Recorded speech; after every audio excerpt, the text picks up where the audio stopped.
about 50 projects last year. Some of them were for some of the biggest companies and not the biggest company in the world. So we have some expertise that fleet planning is not just for large corporate flight departments. You know, 5 months ago, when Al and I talked about what the topic would be, I said, oh, how about U.S. corporate fleet planning? Is Europe ready for it? And that sounded okay to me, but about a month ago when I sat down to really think about what I was going to say, it sounded a little arrogant, and I don't mean that.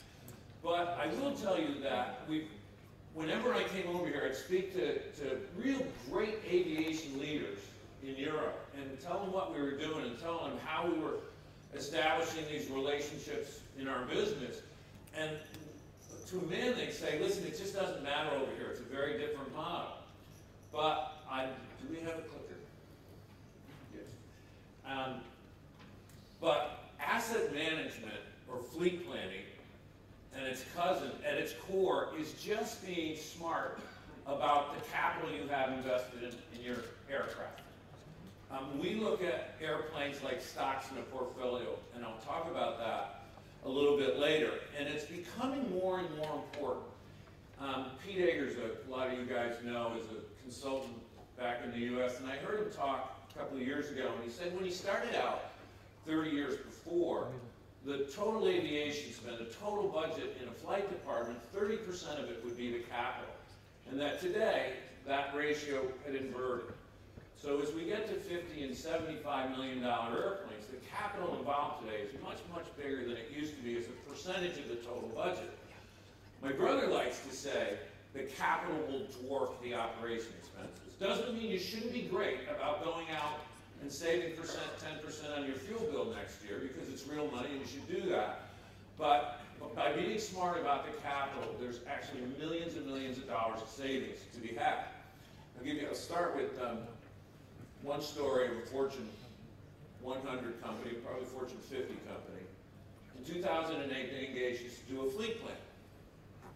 Now, we had just sold an airplane for them. And in 2008, that was a G3. So you can tell this company had been hanging on to airplanes forever. And they intuitively knew that they didn't have to do that they could switch out their airplanes more often. And so we put a fleet plan together literally to prove that point.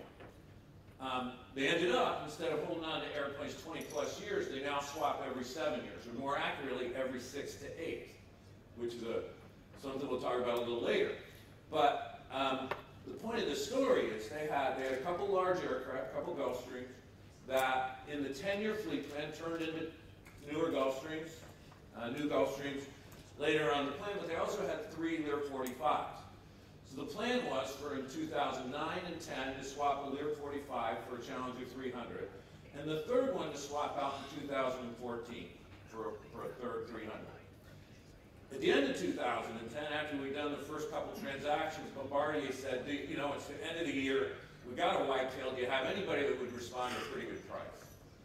And we said, yeah, we have a few people that might, so we took it out. But in this particular case, we loaded it into the financials of the fleet plan, and it came back that they could get an airplane, a more capable airplane, 4 years sooner, and over the course of the 10 years, they'd save $1 million by doing it. The aviation director looked at it and he said, you know, $1 million over 10 years, you know, we're a big company.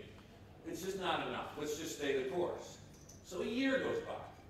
In 2011, the same thing happens. Got a whitetail at the end of the year. You know anybody? We loaded into the plan, but some things had changed. Residual values had changed. Where the Lear was in its maiden history had changed. So in 2011, when we loaded in the fleet plan, look, they will save $3 million over the 10-year period. So you think $3 million.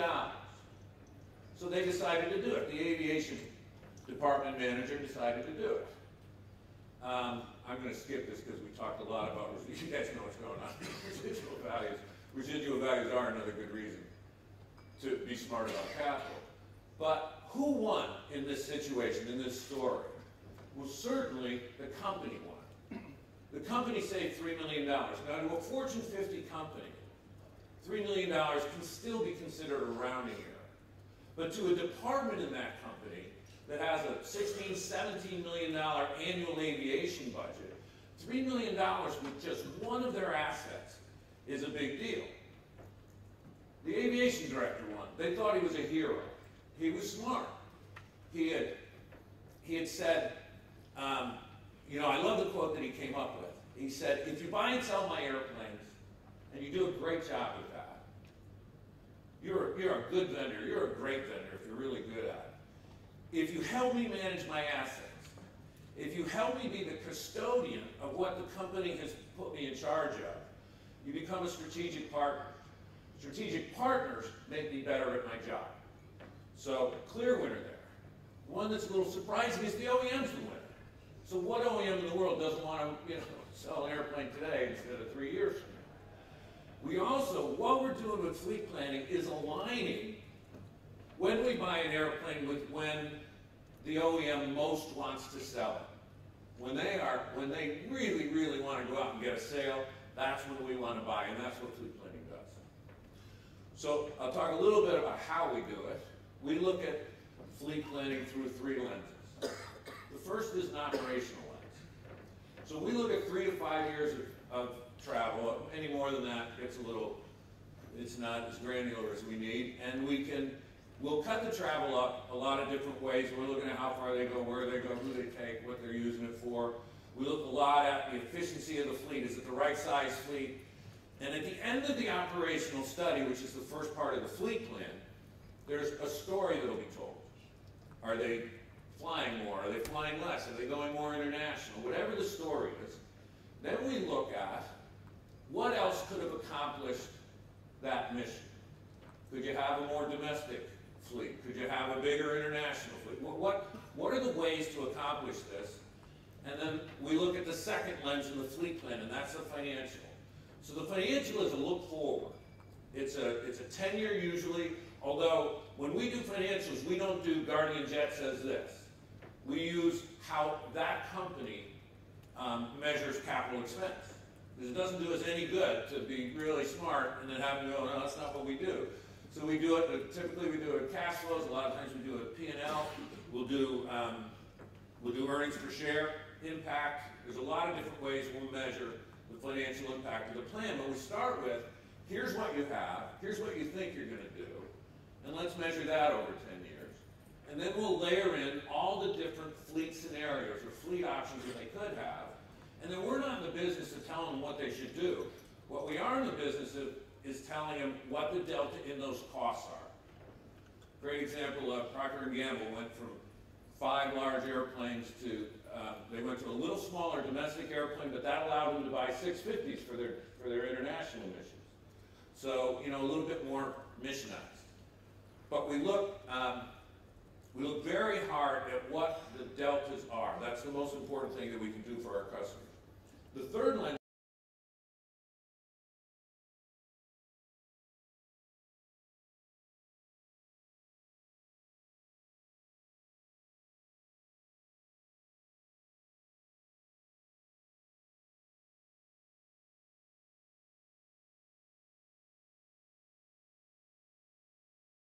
the viewpoint of the corporate or the owner. We have to align the fleet plan with the culture, with the strategic goals of the company. And it's a great example of this is another Fortune company that, in a very low margin business, they had a lot of employees that were at minimum wage. And we did this fleet plan. And the CEO, the first time I met him for getting the corporate viewpoint, he said, I am not buying a new airplane. And I said, I totally get it. Totally. And great guy, by the way. And I said, I totally understand. Let's not buy new airplanes. And he said, no, I'm not kidding. I'm not buying a new one. And I said, I get it. And he said, I drive a Buick. You know, we're very concerned about the optics of this. And I said, get it. We'll buy used airplanes. And he said, well, why does my director of aviation keep pushing for new airplanes? And I said, because he's doing his job. Because right now, you're flying, average age of their fleet was 27 years old. And he said, right now you're just flying, you're just spending a fortune on unrecoverable costs. He wants you to get into the modern age. He's smart. He's a good guy. He's done the math. We helped him do it. And the math right now says it's about neutral whether you buy new or a near new airplane over 10 years, so buy new. But I get that that's not part of your company. So very, very important that they did end up buying new airplanes, oddly enough, but because it became more cost effective as the price of the airplane came down a little bit. So the corporate piece is, or the owner's perspective, by far the most important. We'll talk about stocks in a portfolio. So stock is liquid, right? You get rid of it tomorrow. Airplanes aren't. What we try and do with our customers is have them keep their airplanes in a constant readiness for sale. Because if they're not ready to sell, they can't respond to the opportunities that the marketplace is going to throw at them. They can't, opportunities come from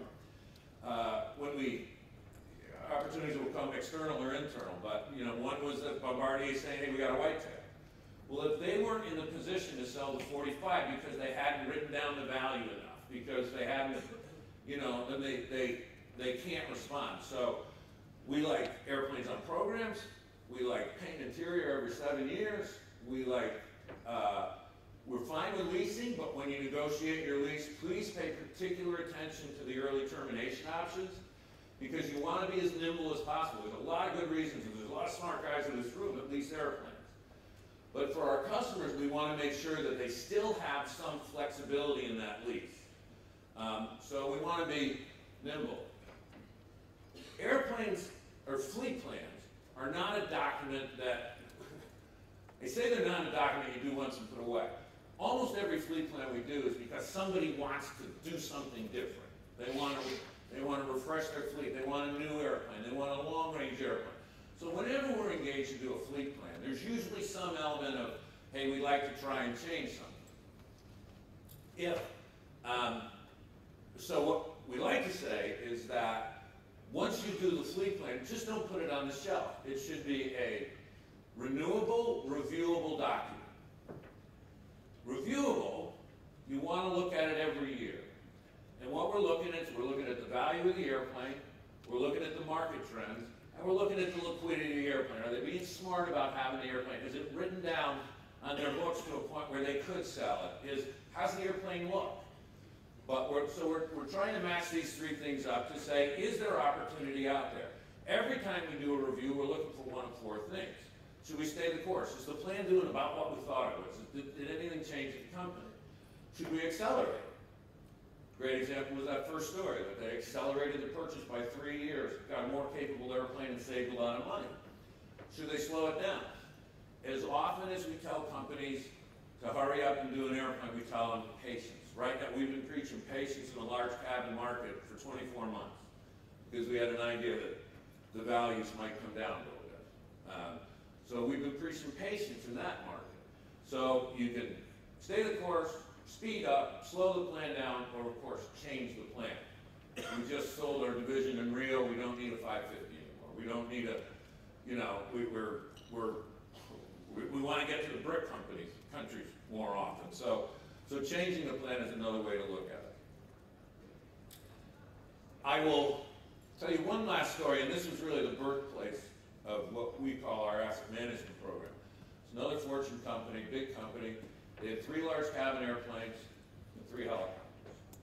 In 2009, we'd done a fleet plan for them, but in 2009, they came to us and said, world's upside down, optics, let's sell an airplane and sell a helicopter. So please go into the plan and tell us which ones to do.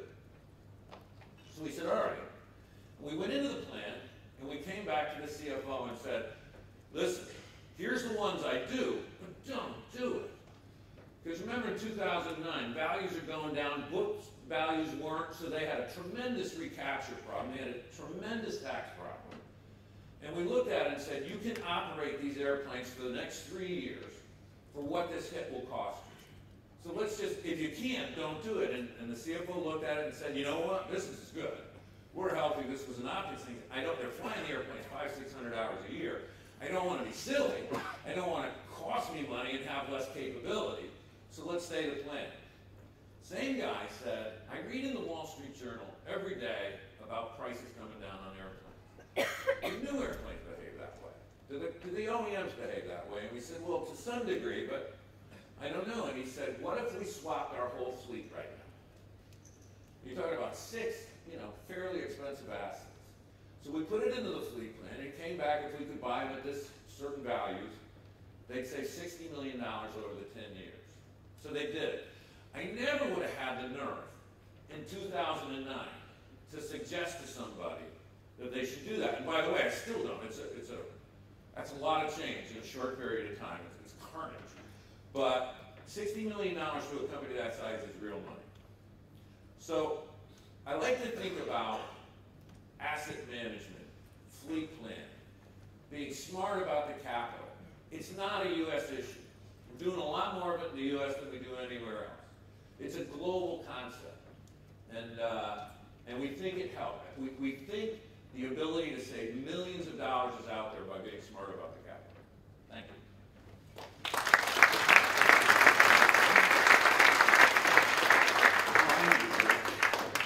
Do we have any questions? Any questions? Yeah, yes.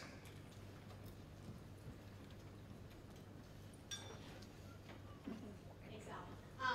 Don, I've heard you talk about this over the years, and is this, and your firm focuses specifically, you have traditionally had a focus on U.S. corporations, the big guys, the best credits out there. Are there other groups that you do first of all? And then have you seen this, is this typically just a U.S. phenomenon that companies take this strategic approach to fleet planning, or have you seen European and Asian multinationals do similar things? So we're starting to see a little bit of an Asia. There are other people that do it. Brian Proctorsy is very good at it.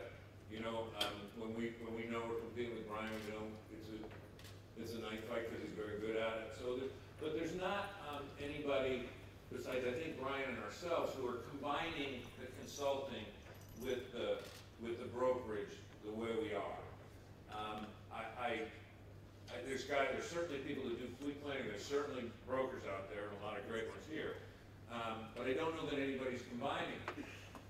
We like to say that we earn the right to trade aircraft for the smartest people in the world, our customers, by providing them great consulting. So it's a little bit different take on the business. I do think, though, that of the 50-some fleet plans we did last year, some were for really giant corporations, but we did an awful lot of, should I own my own airplane, or should I buy a fractional? Should I charter? Should I, so we do an awful lot of that kind of thing, too. An awful lot of, I've got a sovereign, I'd like to move up to a G280, what's that going to look like over the next 5 years? So, and I think that's what we're going to do a lot more over here, and as we kind of push that part of it. I think we'll do that here in Asia and Latin America, too. Great. Thanks very much, Tom. Thank you.